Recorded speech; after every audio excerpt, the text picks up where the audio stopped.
It is primarily for ourselves, our evolution, our understanding. Hindus need to understand this, why they are doing this, what they are doing, and what is the context of a Murti Puja, what is the context of temple, what is the context of Devata, what is the context of the Vedanta. They need to understand the different aspects of all this that is required for them to live their life properly. When do I go to Advaita? When do I go to Vedanta? When do I go to Mimamsa? When do I go to Mantra Shastra? How do I relate to each of these in my life?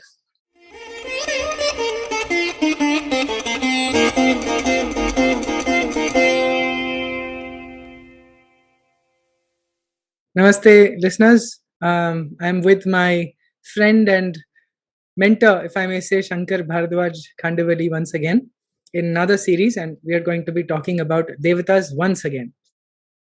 And this time, Shankar, I'm going to give a little bit of background to where I would like you to pick up the conversation from.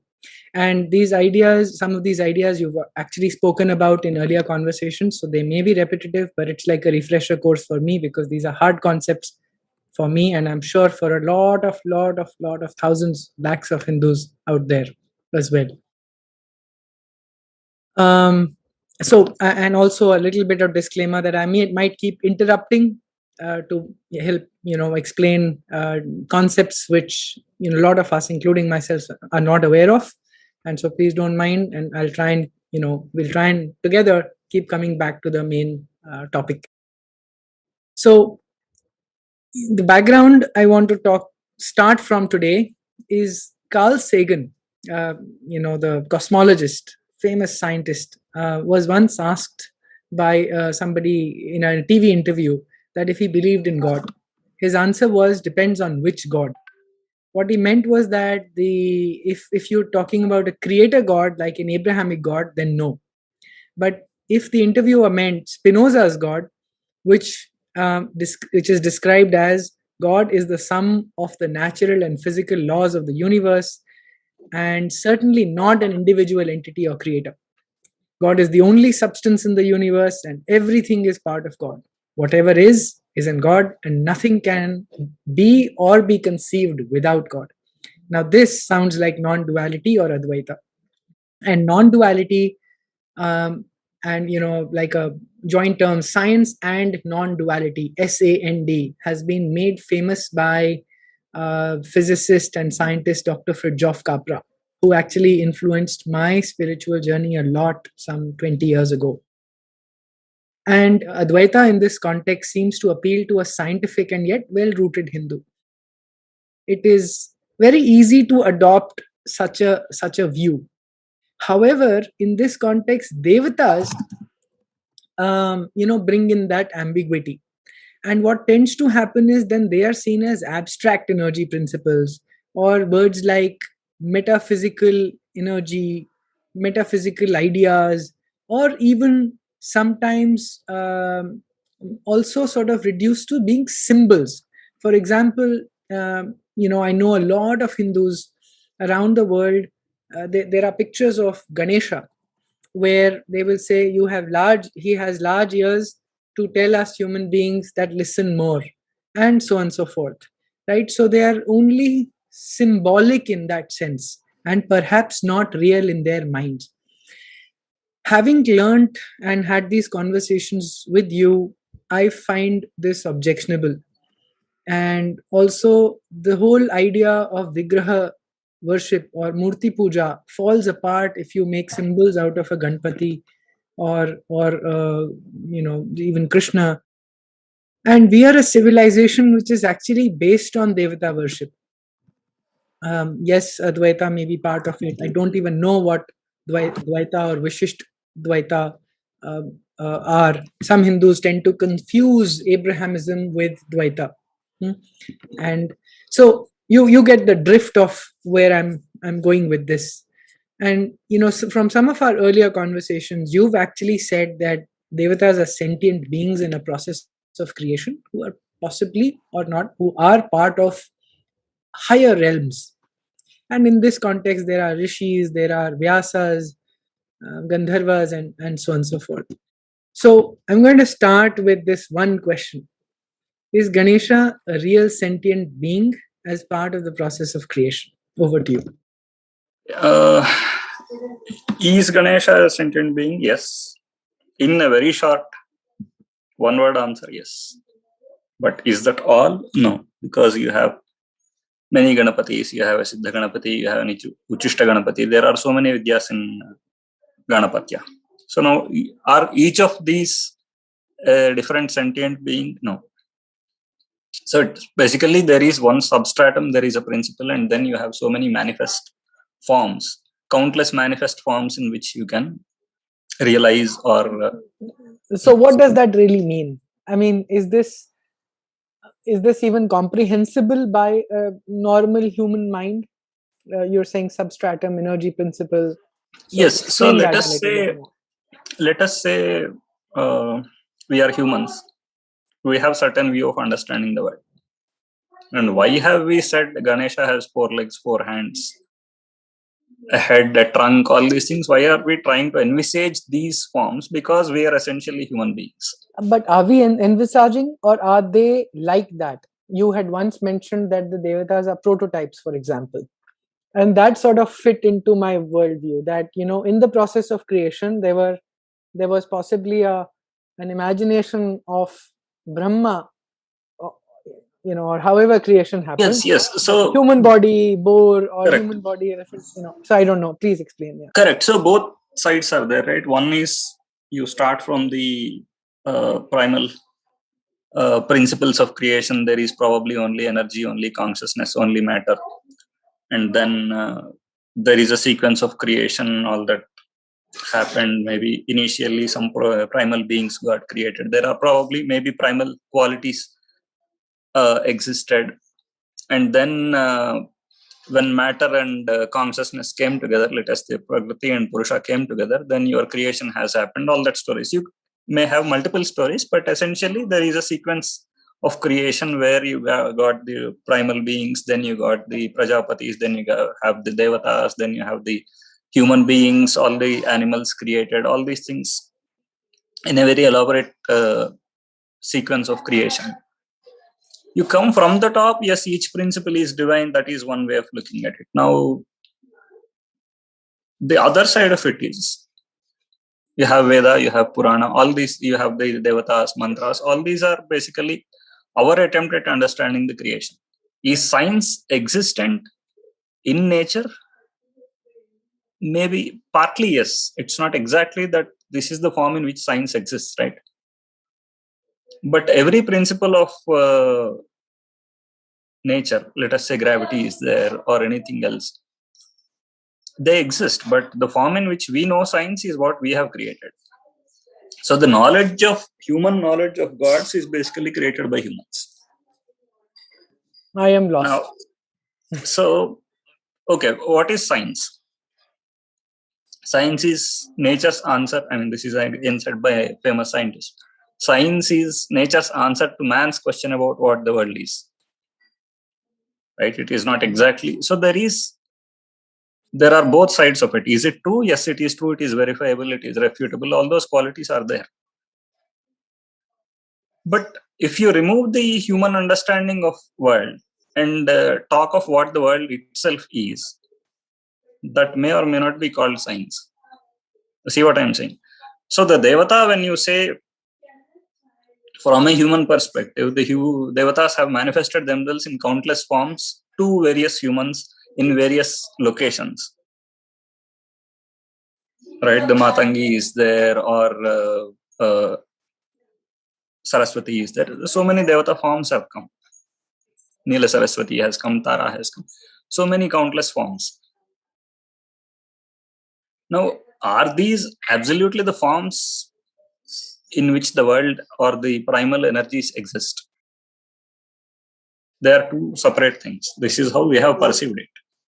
And Devata can be perceived in any form that you find dear to your heart or based on your comprehension. So you're basically sort of saying that they exist.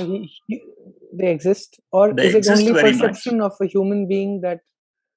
Okay, it's not perception. It is basically humans systematizing of his understanding of the world. so there is a knowledge principle, for example, which gives knowledge and learning and all of that. And we said that it is a goddess. Correct. It is a female form or a prakriti Yes. form. Yeah. And there is a certain energy to it. And have we ascribed form to it, that she is with a veena and so on and so Yes forth? and no, because that is the form in which the Devata revealed herself to a Rishi. Now there is a Saraswati with white dress, that Veena, all these things. Now there is also a Neela Saraswati, right? So it's not just one single form in which she has manifested herself.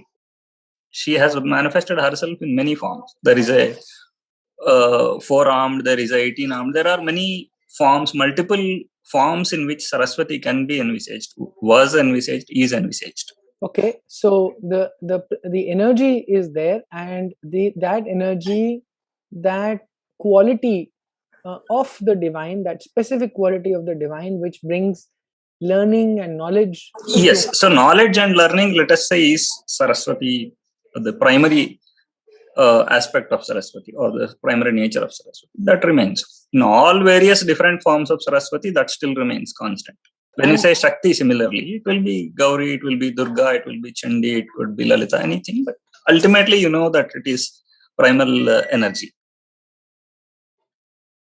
Lakshmi, again, you have so many forms of Lakshmi. So when you say Ganesha exists or he does not exist, it's not just in one form he can exist. There are countless forms in which he can manifest. And as revealed to the rishis, Yes. to seers, people Yes. who've achieved some level in some sadhana. Yes. And human rishis,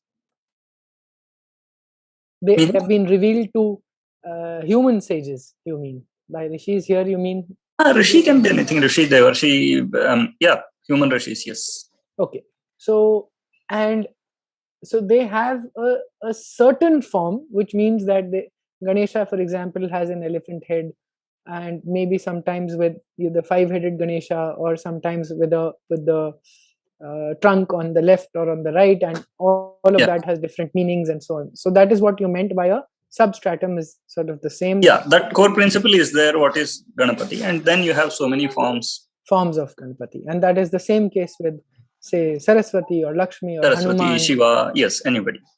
Correct. So yeah, going further from there, these principles of knowledge, or the primal principles, are there in their absolute form. Now, how does a human relate to these things in his life? And how does he make them accessible for himself?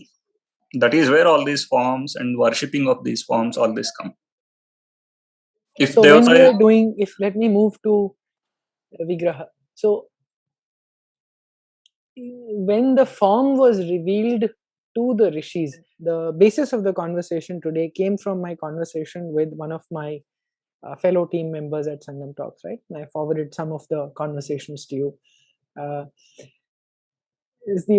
The argument was that we tend to ascribe, because it's a little uncomfortable. The whole idea of devatas may sound unscientific, and so ascribing to the worldview of non-duality, science and non-duality, as Fridtjof Capra does, and systems thinking and all, it's actually very, very powerful and very good, right? But the moment devatas come in, there is this tendency to think superstition. It becomes hard to explain it to Hindus, and leave alone non-Hindus. I mean, they will laugh at us, right? And in fact, Muslim groups and all of them, they mock every single day. How can a human being have a elephant head and a monkey head? You guys are animal worshippers, and all this nonsense they keep saying about us. So the moment we bring devatas, there is this tendency, firstly, for a scientific, rational thinking human being, difficulty to explain this. The second part is, I think there is a little bit of sankoch. Right? I don't know, not finding the English word. Sankoch in talking about devatas, right? So hesitation, yes. Hesitate. Yeah, you keep talking about these wonderful Advaitic ideas, and all universe is the same thing. But this is the uncomfortable area. And where I'm going with this repetition is that in a mandir, when we are doing Vigraha Puja, Murti Puja, I mean, it's not that you can invoke a Saraswati in the form of a Ganesha. You can't, right? Will Ganesha reside in a Durga Murti or in a Kamakshi Murti? And you say that, okay, I am worshipping Ganapati, but the Murti is maybe just a stone without shape, for example. Or could it be, is there a connection between the form and the energy that resides in the form, is what I'm also getting to. Is a relation. In fact, the reason many people say symbol is that the form has a relation with the nature of the energy, and that is the form in which a human can relate. So some things are, let us say, thinkable. Some things are not thinkable. You need a deeper experience to relate to it. Let us say, is there an object visible? You can see with the eye. Now, if there is no object visible, for you to project that there is an air there, you either need an experience or you need some construct of mind to say that, yes, I can relate to some existence. So let us say when you say this Devata has 4 arms or 8 arms, and each arm is holding the ayudhas are there, not exactly weapons, they are instruments, they are things that are employed in certain purposes. So take for instance Bhuvaneshwari, 4-armed Varada Abhaya, the Ankusha and Pasha. Are they symbols or are they? So it doesn't. So what is the quality of what Ankusha is? What is the quality of what Pasha is? Each of these is basically, let us, they in the once you get into the mantra shastra and the symbolism,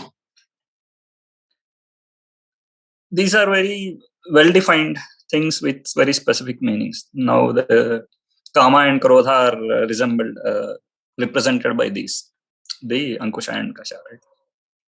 And Varada Abhaya are 2 main siddhis that any devotee is going to get once he is past certain stage in the sadhana.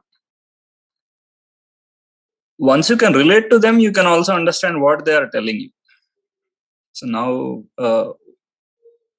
in a human evolution, everybody is before elevating himself to a human, one is always a Pashu. Now, Pashu is basically anything that is bound by natural animal instinct, right? You have the hunger, you have the desire, you have anger, you have fear, all these things. All these things also come with the innate associated qualities. There is fear of the uncertain, there is fear of pain, there is fear of suffering, there is fear of death. Countless types of fears are there. All these aspects are limitations of being, which are, let us say, these are, that is why he is called a Pashu, because he is bound by a pasha of the life. And that is what the Pashupati actually controls. That is, and by going to him, you are relieving yourself of the pasha. And where you are relieving yourself of these fears, and you are getting into a state where you have no fear, you have the abhaya, where none of these fears bother you anymore. It's not exactly that your body is going to become immortal, right? The jiva is going to become immortal. Now, all this, can you explain in theory? Yes, maybe you can explain. Or would you relate to any of this? The best way is you have a living presence through which you understand all this. That is how I am not a living presence, right? I am just throwing words. Those words may mean something to you, may not mean something to you. Unless these words sink into the being, or you relate to their meaning in a way that is relevant in your life, all this theory means nothing. So let the Rishis have understood what life is, what world is, and how a man can make his own life full of happiness. In short, this is what all Darshanas are about. Leaving about all the elaborate theories, all that. In short, this is what it is about. Everybody craves happiness, but everybody has misery. How exactly are we going to cross this and achieve happiness? Now, for this, are you going to do the right things? Are you going to earn more money, or are you going to do a sadhana? There could be 100 ways to go about it. The Rishis had given us ways by which we can gain the highest happiness. So, in this, where are the Devatas coming? Devata sadhana, obviously, they say that this is one nearest and best way, because Devata is a living presence for you. And Devata is also a representative of one model of the universe through which you are understanding the world. One's own experience of the world in his own lifetime is extremely limited. Now, what is the point if you have lived your whole life and gained some experience towards the end of the life? It is much better that you start with the knowledge gained by somebody. You start accessing it, you start deriving the benefits of it, you make your entire life happy. So that is the benefit of civilizational experience, right? Generation on generation. The accumulated knowledge, so that people start early, and when they start early, they start accessing this knowledge, gaining the benefits of this knowledge, and make their life happy and fruitful. Correct. But when, the foundation, as in today's times, Shankar, is decimated completely, right? When the entire perceptions, including by our own sort of traditions, which, say, for example, the Arya Samaj, which completely do away with any form of Murti Puja, whatever their purpose of coming into being that time under Islamic invasions, whatever their reason must have been, given that context, and given the prabhutva, for lack of an English word, of science, you tend to elevate scientific thinking, rational thinking to an order where everything must fit that worldview. If it doesn't, so Advaita fits that worldview, but Devatas don't. So, and hence, to use civilizational knowledge and to do a Ganapati Puja during, the days of Ganapati worship, say in Mumbai, is fine. I guess one would do it, but with a little bit of ambiguity that, I'm worshipping some sort of energy principle, behind it is Advaita. Without an understanding, even in words, it's hard to start adopting that. Or let me put it another way, right? My relationship with personal experience, my relationship with Shiva has been instinctive or instinctual. Okay, I don't know why it comes in. I have no idea. Maybe from past births, whatever. Can I explain to a person who walks into my home and sees this photo in my small temple of Shiva with a Nandi sitting with his eyes closed, meditating? I can't. Okay, I'll be a little embarrassed also. Not anymore. But so these are two different aspects. One is how much we understand and how much we can educate ourselves and people around. Yes, but even to start that journey, right now, my relationship, after having conversations with you and all this journey of the last 1 year, my relationship is also deepening. Okay, I mean, in the form of, so that's what I was trying to get. Obviously, the more it sinks into us, the more we can explain things coherently to ourselves and others, which is there. But the other aspect is, how do we place this with respect to science? Question one. Question two is the superstition aspect, how the criticism comes and all that. But frankly, taking the second question first, it's not so. I mean, the reality is very different. You understand that no matter what we think, a large and an overwhelming majority of this society is attracted to Murti Puja. They do it, whether you like it or not. So 100%. No matter how much criticism comes, Ayodhya Rama Janmabhoomi succeeded because people believe in Murti Puja. 100%. Ganesha, that movement succeeded in Maharashtra because people are gravitated that way. Arya Samaj did not succeed much because people don't, no matter how much Arya Samaj explains, people just don't go there.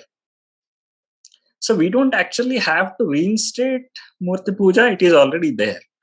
What we need to do is we need to position it properly within our life and within our collective understanding. Let us say the state, how state sees it, how the town planning sees it, for instance. What place do we give to this in the entire city so that there is harmony in different activities? But first amongst us, right? Why do we go to a temple is also perhaps not clear. To a lot of people, friends, why do we do that? Energy is everywhere. I'll give you another example. And I think I've cited We will get there. What I'm saying is we will address this. But the other aspect of this is the society is like that, which is why the attack is coming. Society has overwhelmingly subscribed to Murti Puja, which is why people are attacking it. Okay, yes. So eroding of trust and all this is really, okay, people may find lack of answer or defensive or whatever, but they go back and in their life they actually practice it. Got it. We just need to ensure that they don't need to do it in a private space. This has to come back to public space with pride and defiance rather than in a apologetic way. Wonderful. And for that, this understanding you think would be helpful, right? Absolutely. Wonderful. We need to both create that understanding in people as well as in the official systems that are looking at and designing the various institutions. Where should a temple be in a city? That will give, it's a huge psychological impact. If you have 10 churches around assembly, around parliament, everywhere, you have no temple to go. That is a huge psychological impact for you as a civilization. Even taking such physical, this is, you call it physical or not physical, it is absolutely a psychological civilizational matter. Yes, agree. So, regardless of its scientific nature or whatever, it's not because any scientific fact is established that you have churches all over, right? They do it because they do it. So why are we having to explain is how we need to position this in a public sphere. There is obviously an insider perspective where people need to understand what they are doing and why they are doing. And which is where we are going to get at, because that is where we need to spend more time. But once we have separated this, we don't have any compulsion to put this in a presentable way. We just need to put it in an understandable way. You don't need to make your knowledge appealing to official system, because it is entirely within your rights to do what you are doing. So we need to separate these two aspects. Then we will not be wasting our energies presenting our own knowledge in a understandable way for outsiders. It is primarily for our results, our evolution, our understanding. Hindus need to understand this, why they are doing this, what they are doing, and what is the context of a Murti Puja, what is the context of temple, what is the context of Devata, what is the context of the Vedanta. They need to understand the different aspects of all this that is required for them to live their life properly. When do I go to Advaita? When do I go to Vedanta? When do I go to Mimamsa? When do I go to Mantra Shastra? How do I relate to each of these in my life? So this relative perspective is what is very important. Now, taking slightly a step back on your question, whether Devata sits well with science or all that, right? Firstly, what exactly is science and what is scientific? Science has its own modes of explanation, right? There are 4 modes of explanation: deductive, probabilistic, teleological, genetic. If your mode of explanation sits with this, you can call something as science, or in a broad way. There is another slightly broader definition of what can be called scientific, not exactly a discipline of science, where you have a systematic study, things become refutable, you can make hypotheses which are refutable, falsifiable, you can, all these things, right? Are all these things applicable to theology? One must say no. So you can't say your theology as a science. Now, is it a very systematized study of the world? Absolutely yes. Every systematic study does not need to become science. Today, are human beings dealing with a lot of subjects that are not science? Yes, absolutely yes. You call them social sciences, but there is no science in them. You just go by a Christian anthropological understanding of what a human is. You have created your social sciences around that. Is it science? No, it's not science. But it has made it to United Nations, it has made it to constitutions, it has made everywhere. So we'll need to understand the fact that being scientific is not something that is so pervasive in life. It is not really. A lot of what we are practicing day in, day out is not exactly science. So we don't have to fit that into this. Now, Advaita is there. Where does Advaita sit? Okay, it may be compatible with some of the scientific discoveries. But Advaita, end of the day, is still a metaphysical theory only. It is giving you a causation of the world. It is giving you a model as to how to understand the relation between a man, the world, and the ultimate causal principle. We have 6 darshanas, right? I mean, we have many darshanas, but let us say the Shad darshanas are there. Does any of them refute Devatas? No. Each of them actually takes recourse to Veda and says, this is my axiomatic knowledge. And Veda is dealing elaborately with various Devatas. It is talking of Indra, Agni, Marut, everyone. So it's not as if somebody has posited any Devata. So there is nothing to prove or disprove it. You either take it or don't take it. So to get slightly put this in a scientific or systematic way, if you want, you have something called a domain of applicability, where you say you have a certain hypothesis, certain knowledge is there. You have the ability to either know it as true or not true. This is one level. And once you know this is true or not true, do you have the capability to prove that it is true or not?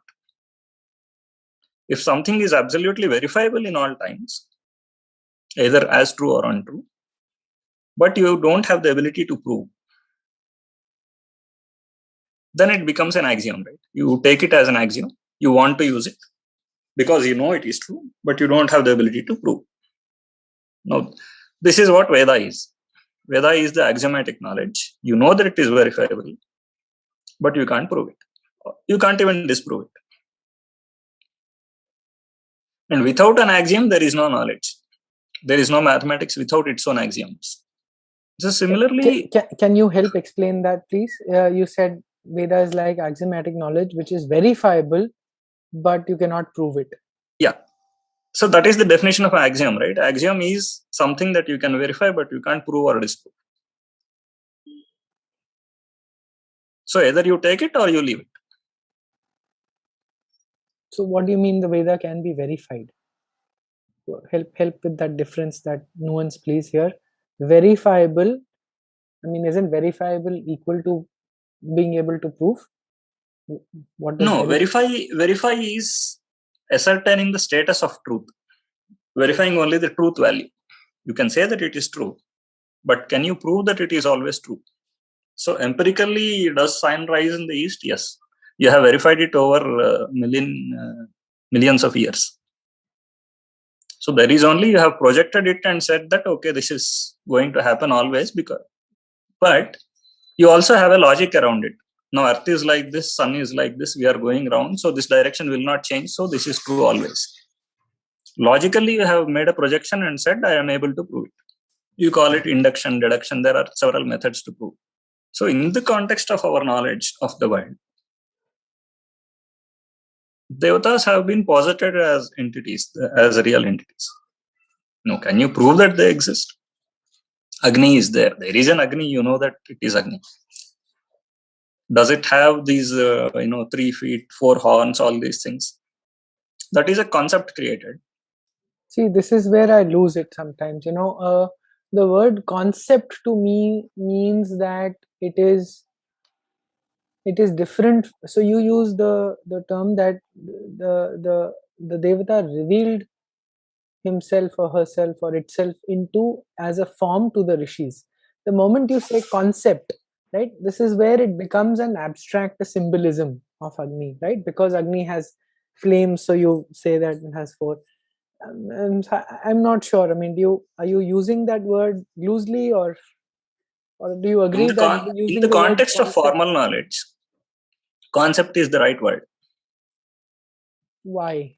I mean, that seems like a, a symbol that we have sketched out to imagine something, giving human form to something which is a non-sentient thing like fire. Necessarily. Not necessarily.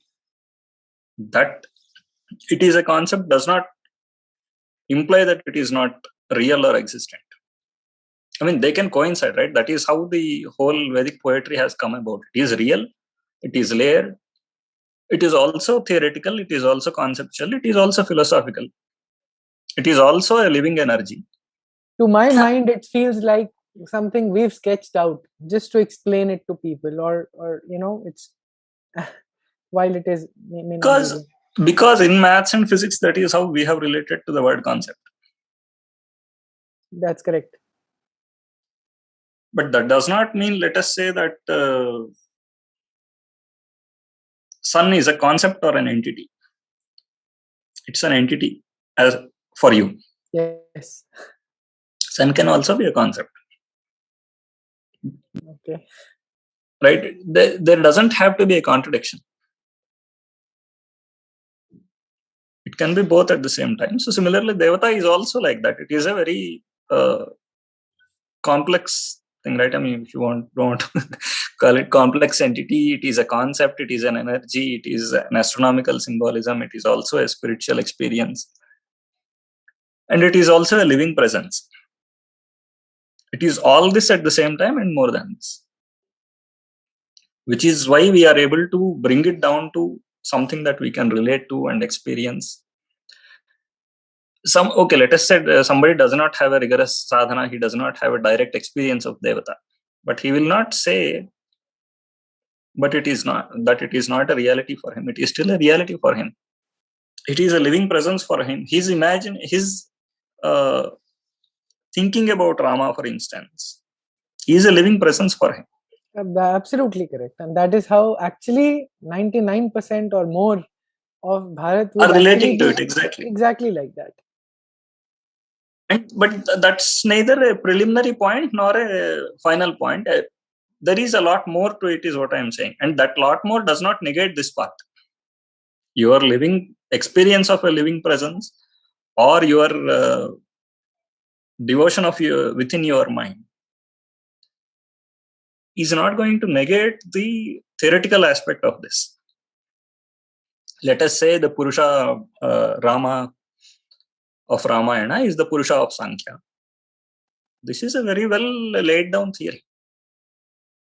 You can relate to it concept by concept, how the Rama Sita separation happens, how their unification happens, how the Maulikardhas of Sankhya, the Prakriti Purusha, Samyoga, Viyoga, all these concepts can be seen through Ramayana. It is philosophically true. I mean, true in the sense it is applicable as a metaphysical concept. At the same time, it is also a living presence. The melting of mind that happens when you say Rama or feel Rama, that is there. And that does not contradict the fact that this is also at the same time a metaphysical reality. And it is because it is encompassing all these several layers that Devata is like that. And which is why Devata is so important in our knowledge of the world. Because your experience of the world, ultimately, regardless of its formulas or the theory behind it, it is your direct first-hand experience of the world. You can see the world, you can experience the world. So that part can't be negated. Do you have to scientifically verify it? No, there is no need. When there is an experience, you don't care about science or anything, anybody trying to explain what that experience is, unless you are trying to systematize into a better experience. Yes, which is probably the purpose of this conversation. Yeah. So, and which has been my experience in our conversations, right? It's actually, to repeat your word, systemize, systemize it to, the knowledge to have a better experience, right? I mean, I don't have an experience of a Devata, but just my relationship has deepened. But you know for a fact that when you meditate on Devata, your mind melts. Yes. You have that experience. Yes. It is a reality, a living presence for you. Yes, it is.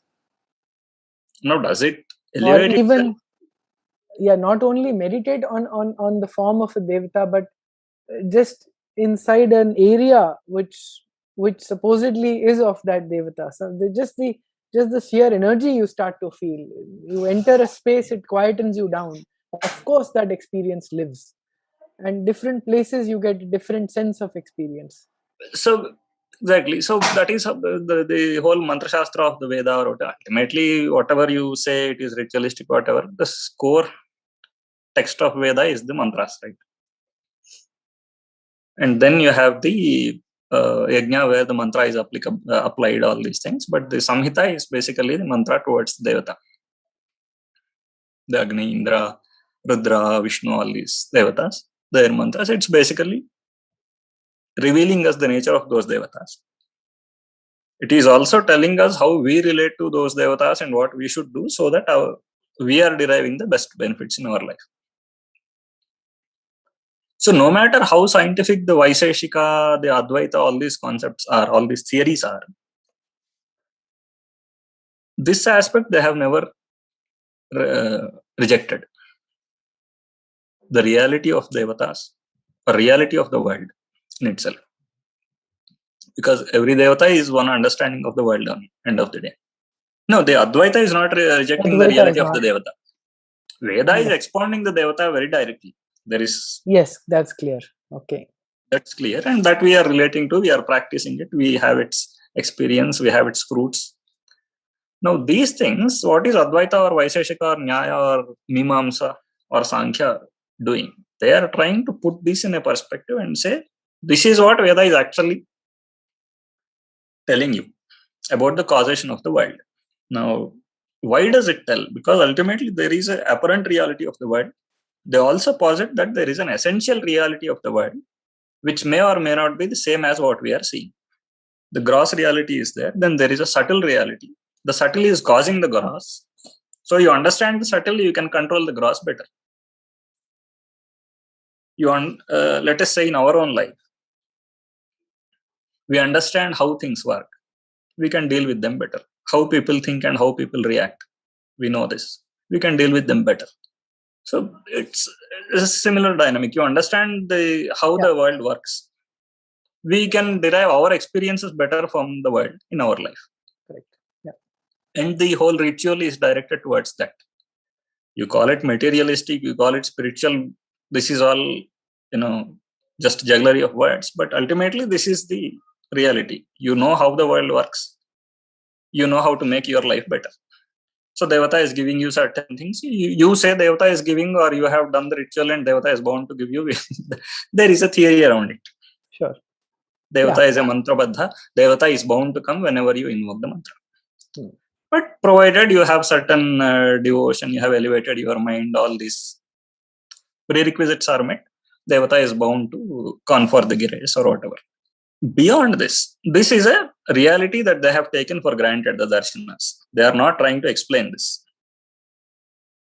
The Sankhya or Vedanta or anything, they have taken this for granted that the Veda is telling about this and this far is an axiomatic knowledge. This is true.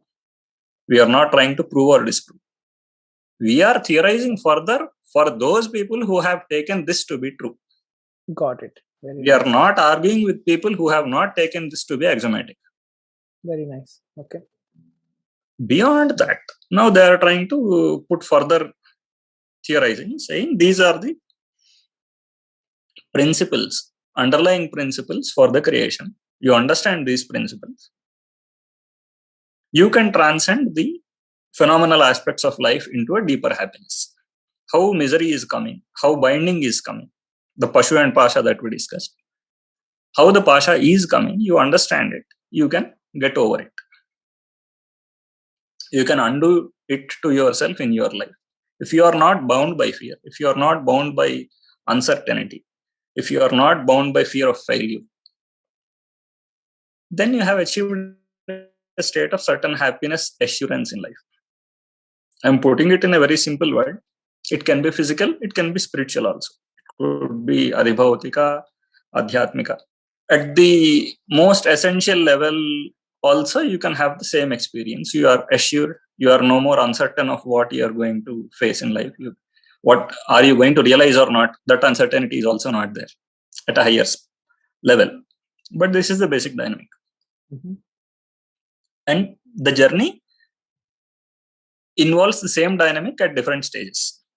You could be at a physical stage, at a mental stage, in the Vijnanamaya, the intelligence principle level, or at the psychic level, or at any level. These are the basic dynamics that apply.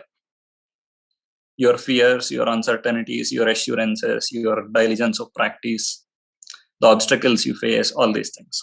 Now, this theorizing is what the various darshanas are doing. This is the cause of your uncertainties. This is the cause of your fears. This is the cause of your binding in a way. And you get over this, you are unbound now. So stage after stage, they are telling you how you can unbind yourself. For that, they have posited different models. Somebody says that the Jiva and Para are the same. Somebody says that they are two different entities. You call it Dvaita, Advaita. This is the difference. But in either case, everybody is positing that there is one Brahman. There is one absolute existence of or absolute essence of this entire creation, which is the Brahman. Everything directly or indirectly is at certain stage that only. Therefore, there is a continuity. Every being is ultimately that. And every being, what is every being? Are you just mind? Are you your intelligence? Are you your body? What are you? There are the three bodies, right? There is a gross body. Then there is a subtle body, Sukshma Sharira. Then there is a causal body, Karana Sharira. Then there is a Mahakarana. There is the absolute, basically. Within that, these sheets, if you open up these sheets, the causal, subtle, gross, what remains is the absolute existence. So because you are ultimately an absolute existence, realizing your true nature is an assurance of your unbinding, all forms of unbinding. This, in short, is what every theory is saying. Sankhya, Vedanta. They differ at certain levels, but that is all theoretical differences. I mean, for the purpose of current discussion, I think we don't need to differentiate them. Yeah, absolutely. But this is what everybody is saying. So, because these are different hypotheses, they are saying that because you are like this, I am giving you this path towards liberation. So Advaita has one suggestion. Because you are essential existence, you just realize yourself and you are done. Mimamsa is saying slightly different things. It is saying that the ultimate nature of the universe is made of quality and action, guna and karma. Action is not something you are anytime able to get around. Therefore, you need perfection over the action. So that you are not bound by the inspirations or the results of your actions. That is the way to unbind yourself. Now, these are all different theories, hypotheses, which is why each darshana has been refuted and reformulated over time so many times. This is exactly how any scientific theory works. You formulate it, you refute it, you refine it, you reformulate it. So over time, so many times this has happened. So there somebody posits an Ishwara. Somebody says that Ishwara is not necessary, a causal principle. Because there is Maya, there is Prakriti. She is herself creating and everything. So you don't need to posit a separate Ishwara. So is it only positing a separate Ishwara, or once again, is that an experience of some Rishis? No, okay. So unless you have certain level of experience. Yes, okay. Unless you have certain level of experience, you can't put these things in, theorize these things. But in the context of Sankhya and Vedanta, these are theories. Okay. Why do you say that? Because, they are hypotheses. They have been formulated as theories. They are saying that this is my proposition. Yeah, okay. Very clearly. But the other aspects, when you say Ishwara, Ishwara is not an experience. You could have a different Devata is an experience. Rudra could be an experience. Vishnu could be an experience. Okay. You could also have an ultimate experience at the para level, or at all the different worlds. Let us say, at the Satyaloka or at the mental level, you can have different levels of realization. Okay. And this realization will unbind you also. But that does not mean that any of this is a confirmation of a certain concept of the Darshanas. So let's say Rama is there. Sankhya is an Irishwara Darshana. It does not posit Ishwara. It only has Purusha. So you have realized Rama as Purusha, you got your liberation. How does it matter to you whether there is an Ishwara or not? Ishwara as a theoretical construct, as a primal causal principle, is a theoretical construct. Rudra as an Ishwara, Rudra as a Sadashiva or whatever, Rudra is a Devata, this is a living presence. Okay. These are two slightly different things that got it. Okay. People tend to mix up. Mix up, yes. Okay. In the context of Devata, in the context of Purana or the Veda or the Agama, when we are doing the ritual, when you are doing the yoga, this is all a living presence. In the context of a Darshana, when you are positing an Ishvara or the Brahman, these are all theoretical constructs. In the theological Darshanas, they have certain level of coincidence. Let us say Ramanuja Darshana is there. There the same Vishnu is Para also.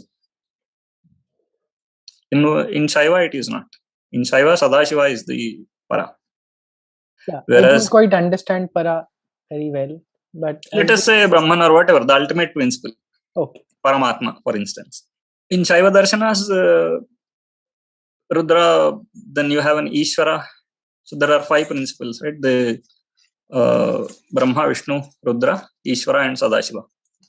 In Shaiva Shakta, this is what they posit as. So creation, dissolution, protection, these 3 functions are there, Brahma, Vishnu, Rudra. Then they say there is an Ishwara, which is the primal causal principle, which can wheel or unwheel. So who is actually creating this whole sense of creation for you? And then Sadashiva is the one who is giving you anugraha. He is removing the wheel. So your experience of this world as this world is gone, because now you have seen only the ultimate without any maya or anything. Now that Sadashiva or Ishwara in Shaiva, that is Shiva only. In Vaishnava, it is something else. So the darshanas that have mixed the theology along with the philosophy, like the Vaishnava, the Shaiva, this is how it works. So each has his own consistent representation. They may mutually conflict, but each is internally consistent. So at this level, these are all theories. They can be refutable, they can be improvable, all these things. In that sense, they are scientific, the darshanas and all that. Do you have another point, or should I go to my next question? You want to complete your thought here? No, I mean, but the summary you got, right? There is that Veda, which is the axiomatic part. Then you have the theories where you are theorizing all this is happening. Yeah. These are 2 things that exist side by side. So I want to now ask that, there is a book to do with Sabrimala by Sinu Joseph. Okay. And that's the first time, or maybe I've seen it earlier, but at least that's the first time reading that book. This thing came alive. So she actually goes through temples and says which temple activates which chakra of the human body. And she actually talks about chakras and the devatas that reside in them.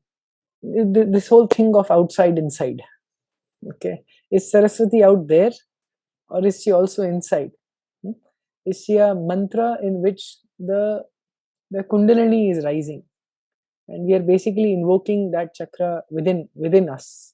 There is a knowledge that we relate to when we are conceiving ideas, when we are trying to discuss the different happenings in the world. But there could be subtler levels of knowledge about how the world has come into existence, how the creation happens, how the show of the world or the game of the cosmos runs. Mm-hmm. That knowledge ultimately is also Saraswati, right? Yes. And if you are coming top down, there is no creation. When there is no creation, there is a knowledge of how to create, what creation is. That knowledge is also Saraswati. When you come top down, that is where it comes. Now that exists. From there, then the world has been created. After the world has been created, different beings are required. So then those are created. For that, there is another knowledge required. For those beings to function in certain way, they need certain intelligence among them. That knowledge then comes. So evolutionarily, there is a lot different levels of knowledge emerging. Is there one principle that is describing all this? Yes, that is the Devata of knowledge. And in the reverse order, if somebody is practicing, doing the sadhana and trying to realize the essence of the world, he would do the reverse engineering, right? He is thinking, what is the knowledge that I am gaining from? Where is it coming from? And then he will go unravel himself and say that what I think of as I is a very limited sense of understanding. I need to break this down to get a realistic understanding of myself. Then he understands deeper. Then he goes further and sees this is how the world might have come into existence. This is the knowledge that is running the world. He will get into the absolute intelligence principle, right? Then he has access to the higher worlds, and that is how he is getting to the ultimate knowledge. But all the levels, there are only upadhis changing, the vessels in which the knowledge is descending.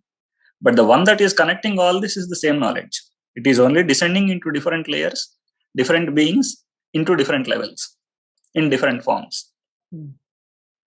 In that sense, is there Saraswati out there? Yes, she is out there. She is there absolutely with or without our world. She is also there within the world. Same with energy, Shakti also. Same with action also, Kriya also. The same Chandika who represents the principle of action. Then action as a principle that is governing the whole world.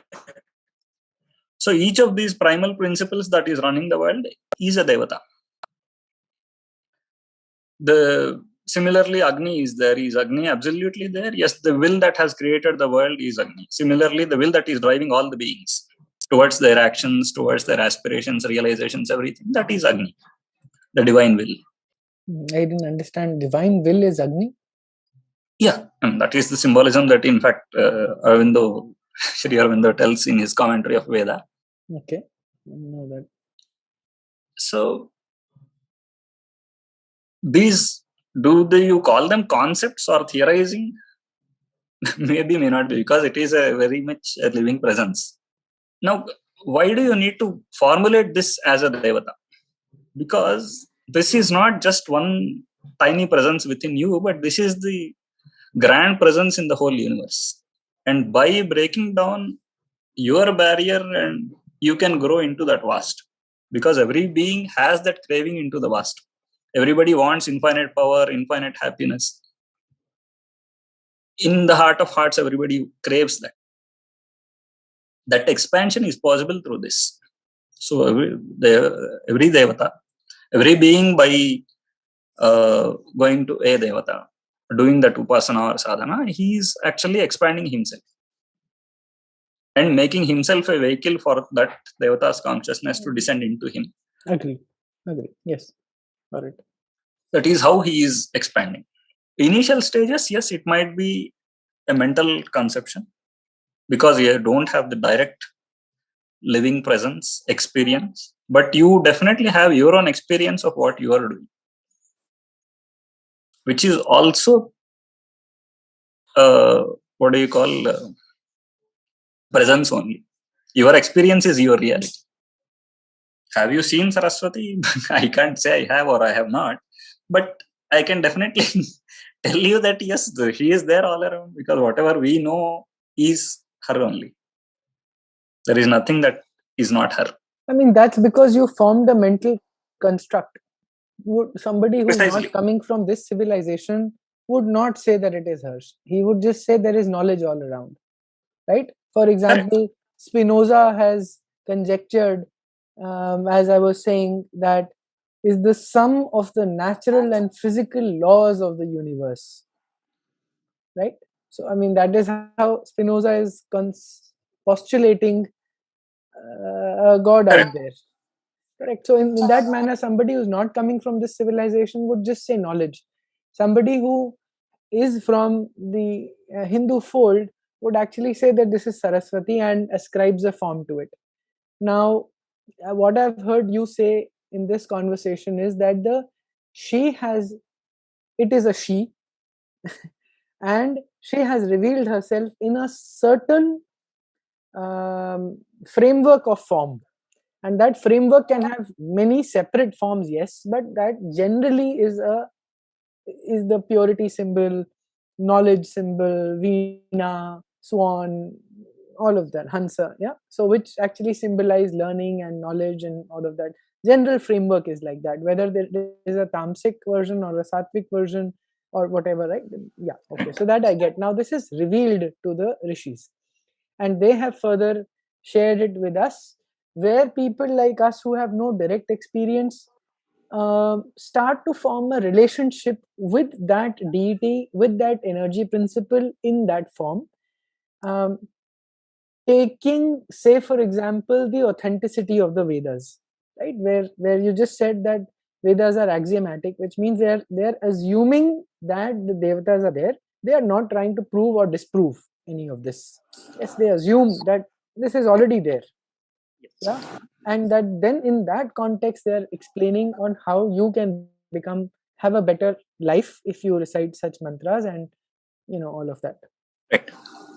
Okay, so two questions, right, where I started from, and I'm going to repeat here. One is the uh, devatas as part of chakras. So, and I tried to ask the same question to Rajrishi in one of my interview on Shakta tradition. He's a Shakta practitioner, and so I tried to ask the same question of inside outside also, but also say Tengri, right? Chinggis Khan. I've shared that with you earlier. Tried to ask, is that a Devi or the blue sky goddess that only because he belongs to the Mongolian tradition, and seers of that tradition may have imagined a Devi like that, and hence he gets visions of it? Or is she a Devi? A blue sky goddess is not a concept in the Shastras or in the Vedas anywhere. Is it because of that we don't have access to her?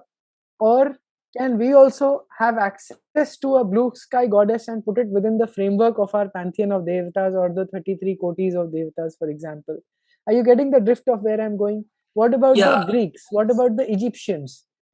Right? They have their own versions So of deity. yes, they have their own scheme and full network of these images, where you have let us say the Greeks have their own Apollo, Dionysus, all these things. They have their own representation and a coherent scheme.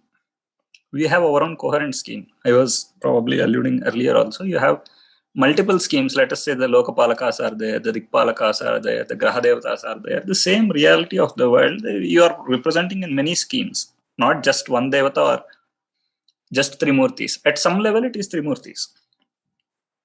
But at certain level, it is, you have the Lokapalakas, 5 major the Durga or the Devi, Rudra, Vishnu, and Brahman, and so it makes 5. And Ganapati. This is one scheme. There is another listing of 5. There are, the 10 directions, the Dikpalakas are there.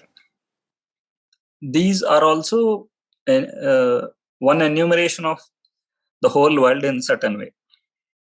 Then you have the Vishwadevatas, which are going to encompass all the 3 worlds. The Vasus, the 8 Vasus, the 11 Rudras, 12 Adityas, then 2 Ashwins. The scheme of Vishwadevatas. You can say that these comprehensively enumerate the whole world. So, of course, we have multiple schemes, not just one scheme. But what I'm trying to say is, in each scheme, it is an internally consistent scheme which is trying to cover the whole thing. Similarly, the Greeks have their own scheme in which they have enumerated all these things. I mean, they have used their cultural symbols also there, because that is how they have built their civilization, their culture. their people relate to those symbols. No, I get that, Shankar. But where I'm now a little bit lost, if the Devata have revealed to the Rishis in a certain form, then the Devatas perhaps there perhaps needs to be consistency across societies and civilizations on such revelation. Why? Why should Because it be different? Because man is diverse, societies are diverse, so nature is diverse. Divinity reveals itself in countless ways, in countless forms, in countless places, at countless times. So this is the fundamental thing, right? If there is one devata of knowledge, it has to reveal this itself in the same way to Greeks and Indians and Americans. No, there is no need. It will reveal itself in different ways. The Rishis in India have sought knowledge in certain way. It revealed in certain way. Just the way that statement, right? Science is nature's answer to your question. It is not an absolutely what it is. So this Rishi has posed this question, and this is the answer he got. A Greek philosopher might have asked his question his way. He has formulated his question, and he got his answer. So pagans have a lot of similarities. They have Devata of knowledge, they have Devata of war, they have Devata of power, they have Devata of love. We also have. They are not exactly the same. There are a lot of differences, but you see a lot of similarities. They won't be the same always.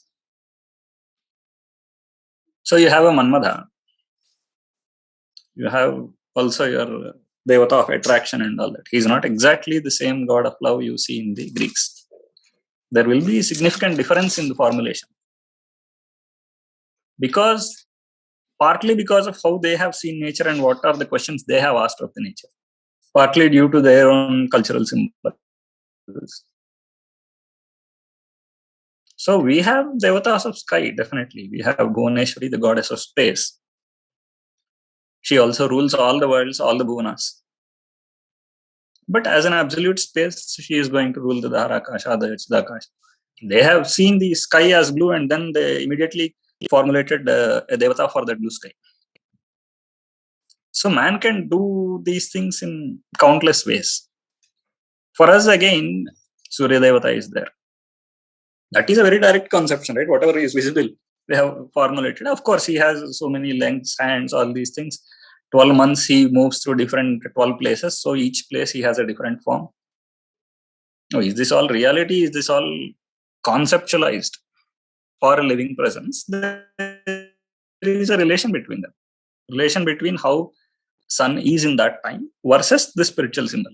And there is an experience associated with it also. I get it. Little hard to digest simply because I think the rigidity of thinking of if there is one presence, one being, if you like, one energy form, and if he or she has revealed himself in a certain form, then why a different form in a different culture? Then that sort of speculates that the form is only because of the construct of the human mind and not necessarily a reality at all. At least that's an acknowledge a trap I may be falling into, but that's where. Right. So a very easy example people give is vessels, right? There is water which doesn't have any shape. You take any vessel, it will descend into it, that vessel in that form. And these vessels are diverse, right? Infinitely diverse. Your own mind, the same thought doesn't come to you always. You have 100 thoughts at 100 times and at 100 different intensities. How would you consolidate one Devata form and say that this is all it is? I mean, it is meant to be the truth. So truth has a certain... Truth as you have accessed it. Truth as you have accessed. There is nothing like truth in its own, right? Truth in its own is its own. Yeah, the question here is you are accessing it. But okay, then that okay, yes and no. So when Buddha or Mahavir as a Tirthankar, has no access to Devata, and he basically says there is only Atman, there is no Parabrahma, there is no Devatas, there is no. I mean, they're also Rishis and they have no access to Devatas. So, is it then the access to truth is a construct of the surroundings that you've grown up with or that have influenced you? So it's basically a filter of your own mind in that sense, and there is no truth or reality of it at all. Okay, so those are two, three different paths, right? Not two, three, there are many paths. One, Devata Upasana is there in Buddha and Jaina also. It's not that there is not. They have mantras, they have Devatas, they have everything. Besides, there are certainly the Sankhyas were there, the Vedantins are there here also, and there are also the sadhus of the Buddha, Jaina, Ajivikas. There are also always one parallel thread where people don't go into all this and they have abstracted these things out because they have the ability to a more direct experience without formulation of these things. You just meditate on what is the ultimate reality, you ask yourself, who am I? All these things, that is always coexisted with this. And there has never been a conflict between these two. There is one socially largely practiced method of you have these forms, you worship these things because ultimately social benefits come through these things. People are coming together, they are generating collective energy, collective civilizational output. You have made your entire country a sacred geography. It is not possible with 100 people going into forests and just meditating, right? That has to descend into saying that all our lived reality, all the physical forms that we have seen are manifestations of the same divine. So the rocks you see, the trees you see, the vehicles you see, everything is worshipped, right? Everything is a form of divinity. How is that collective civilizational consciousness possible without bringing that down to this level? At the same time, this is also there. You have people who have renounced all that. They don't care about the forms, they only care about the ultimate. And it is because they have done that there are intermediary layers which could translate that into a lived reality at the social level. There is a continuity between all these levels. Without a sannyasi developing the most abstract form, you won't have a gruhastha having an access to it. There is no contradiction in these, is what I'm trying to say. Let's just go back to the example of Ganapati. Now, Ganapati represents, to me, probably naive, it's obstructionlessness, if you like. You remove all the obstacles in the path of whatever you want to do. Right. Now, if a Mongolian were to have a similar construct according to their civilization, and maybe they have a devata, and now you're saying that why does Ganapati and that energy principle have to reveal itself in the form of a human body and an elephant head, right? Here to Rishis, the Ganapati is a certain framework within which there are many layers of Ganapati, right? There could be a 5-headed Ganapati, or like we spoke about, right? There could be many different forms as revealed to different Rishis for a different answer. I get that. But now the Ganapati principle revealing himself to a Mongolian or an Egyptian in a completely different form, that We'll go to Mongolian. Just talk of our own traditions. Okay. You have the Ganapati is most traditions are aware of it. They worship Ganapati first before getting anywhere. All this is, but Vaishnavas don't do that, right? Vaishnavas have a Vishwaksena, who is the ruler of obstacles. I don't know this at all. And Vishwaksena is not, he doesn't look like Ganapati at all, but it's the same principle. It feels like Vishnu himself, just like a version of Dhanvantari, exactly. For example. And look at the first shloka that anybody says, Shukla Ambaradharam Vishnu Shashivaranam Chaturbhujam Prasannavadanam Dhyayat Sarva Vignopashantayat. There is no Ganapati here. For obstacles, you are going to this fellow. What I'm saying is there is so much of diversity in here itself. It's not that there is one universal lord for obstacles and that fellow has to look only in this way. It doesn't have to. Okay. This is hard to grasp. But reality. So the same principle of obstacle, then there is a principle of knowledge. Ganapati is a certain conception, right? Which is the Brahmanaspati, the intelligence principle is there. Then the Akshara is there, the letter or the word knowledge. That aspect is there. Then the ruler of obstacles. All these things put together becomes one Ganapati icon, one Ganapati imagery. It may not be the same set of combination, same set for in any other tradition. Could be valid only for certain traditions. They might have over time become more popular than others. So within here you have so much of diversity.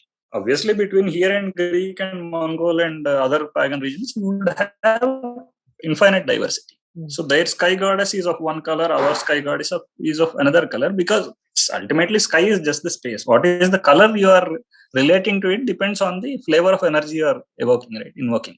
The dark vast is there, which is basically the time, which is infinite, vast, at the same time very fearsome, terrible.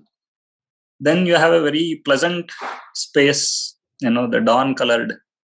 Yeah, I know, Shankar, but where this would then sort of come down to just different civilizations, or not even civilizations, but within the civilization, different schools of thought, different sampradaya. I mean, really, that word, I mean, if you could call Mongolians a sampradaya also, or the Egyptians or Greeks, then the sampradaya that you are brought up in, and the based on your own meditation, going within, the devatas are revealing themselves to you in that construct. Then essentially, then what you're probably saying is that they are simply energy principles, and with or without, I mean, the form is immaterial. So is not it immaterial. okay? For you, that is most accessible in that particular form. But that's only because I've been brought up in a certain cultural connotation. Cultural or probably within that tradition, it may not be the same for anybody else. Yeah. So what I could then do is invoke Vishwaksena in a Ganapati Murti. Okay, the form and the energy. Yes. Are they related? Yes, they are related. Yeah. So then that's where I'm trying to go. So it is yes and no. For instance, let us say you take a Shiva Linga, right, or a Narasimha Murti. You are doing all the Panchasuktas to do the Abhisheka for them. You chant Rudra Sukta, Vishnu or that Purusha Sukta, then Shri Sukta. You chant all this to do the Abhisheka for that Shivalinga or Vishnu Murti.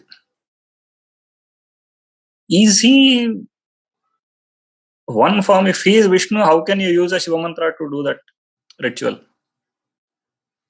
So that there itself it is quite clear that ultimately you are seeing that as the ultimate principle which comprises of all these forms.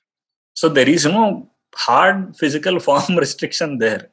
You can descend all the comprehensive of all those forms into that one small idol which may or may not have any very good form. So that is, in that case, your idol is your access point, right?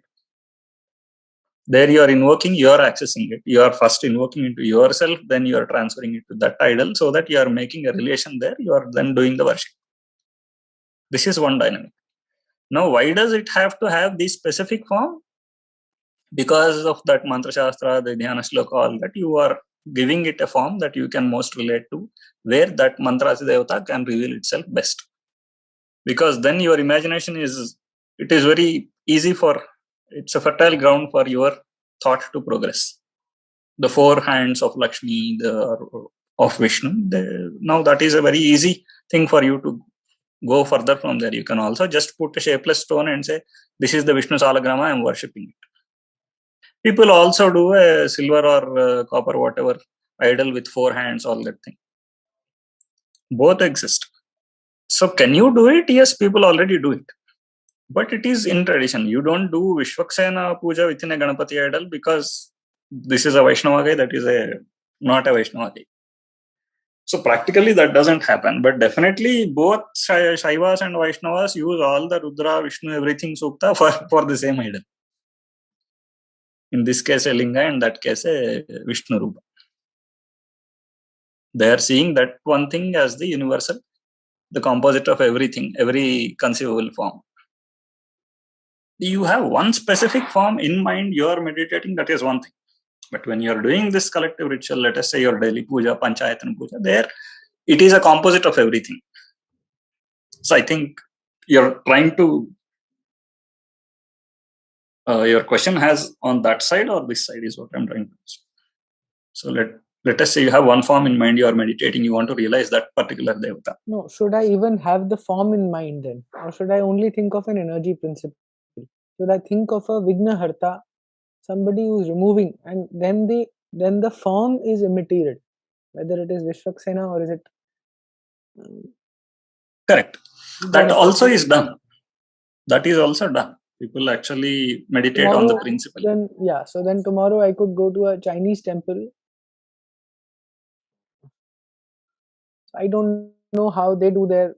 Is it only idols? Yeah, but let us say there is some corresponding, yes. Yes, so I could sit there and do meditation on that principle, assuming that is the Vignaharta. Yes, very much. In fact, this also Ganapati Upasana also.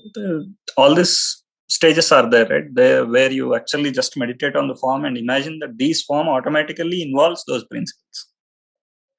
Or you just meditate on the principle, energy principle, and say, this is the one that is giving me knowledge. This is the one that is removing all my obstacles. So is the mantra also related to the form, or is it then...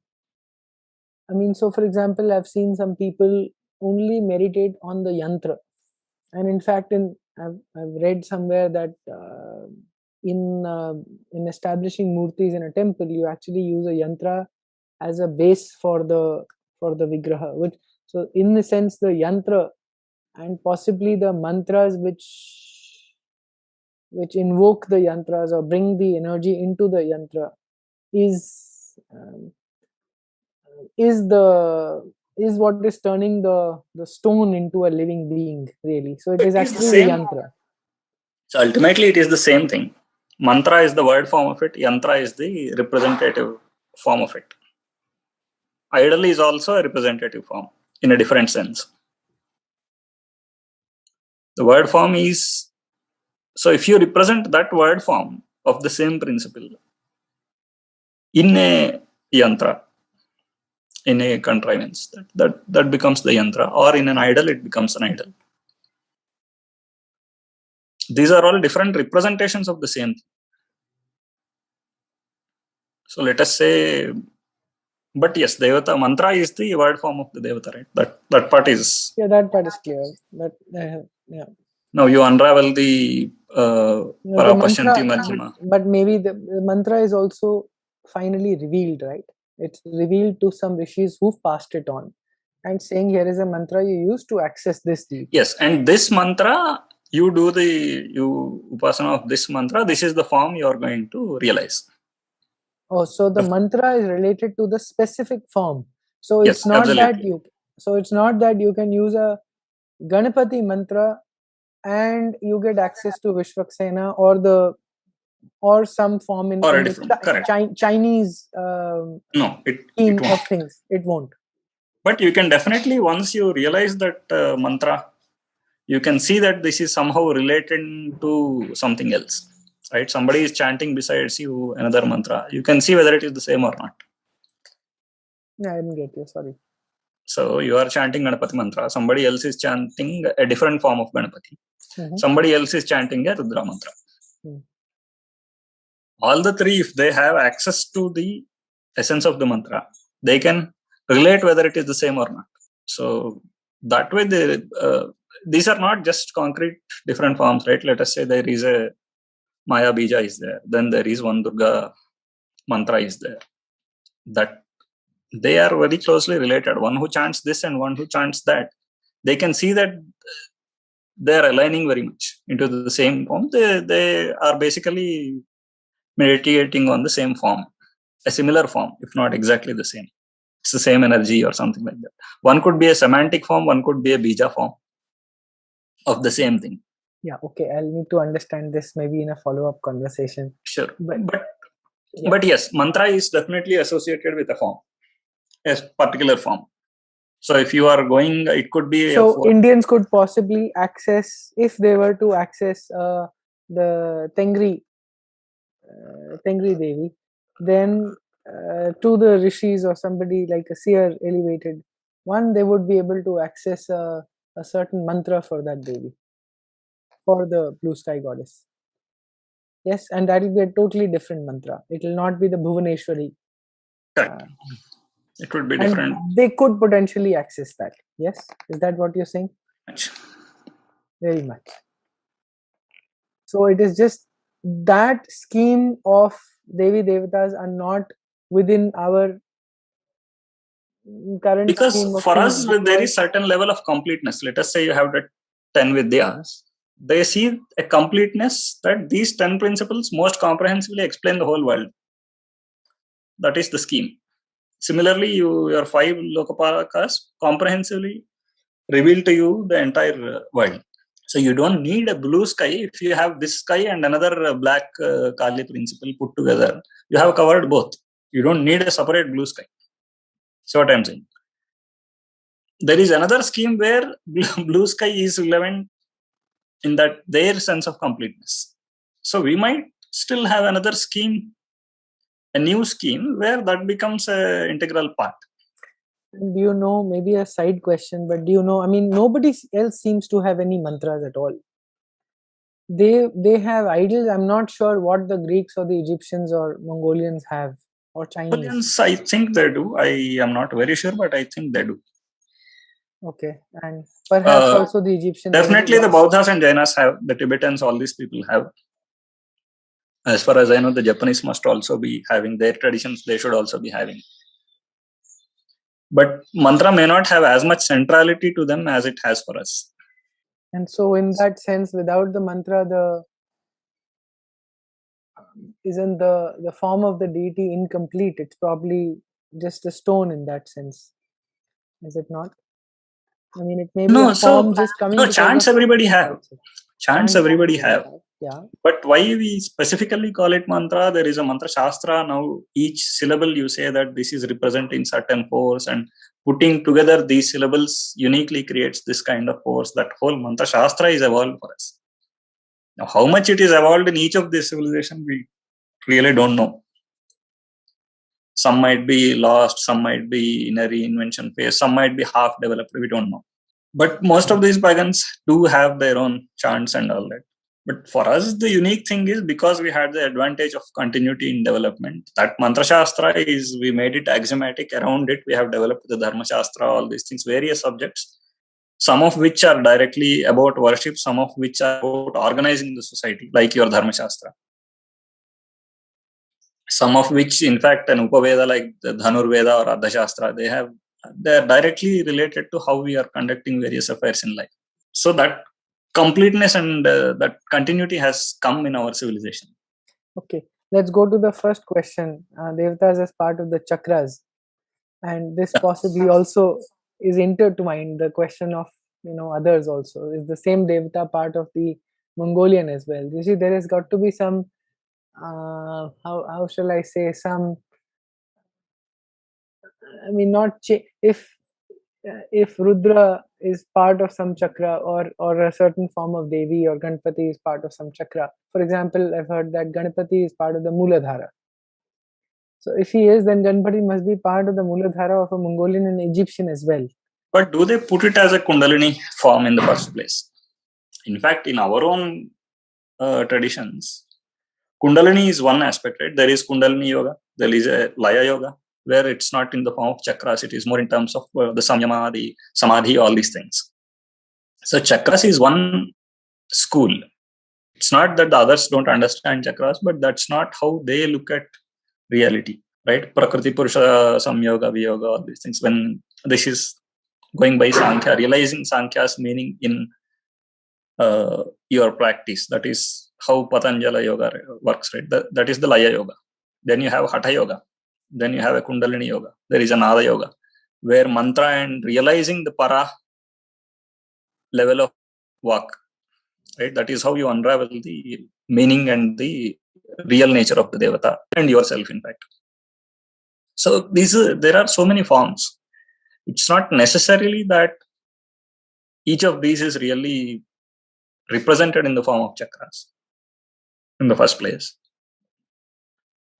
So, are you realizing Ganapati? Yes, you are realizing Ganapati. Are you seeing him as Muladhara? Yes, you might. But a Laya yogi would not describe it that way. A mantra yogi would not describe it that way. A Kundalini yogi would describe it that way in the form of chakras and all that. But are they living presences within and they are relating to it? Absolutely, yes. Everybody has his living presence and direct experience.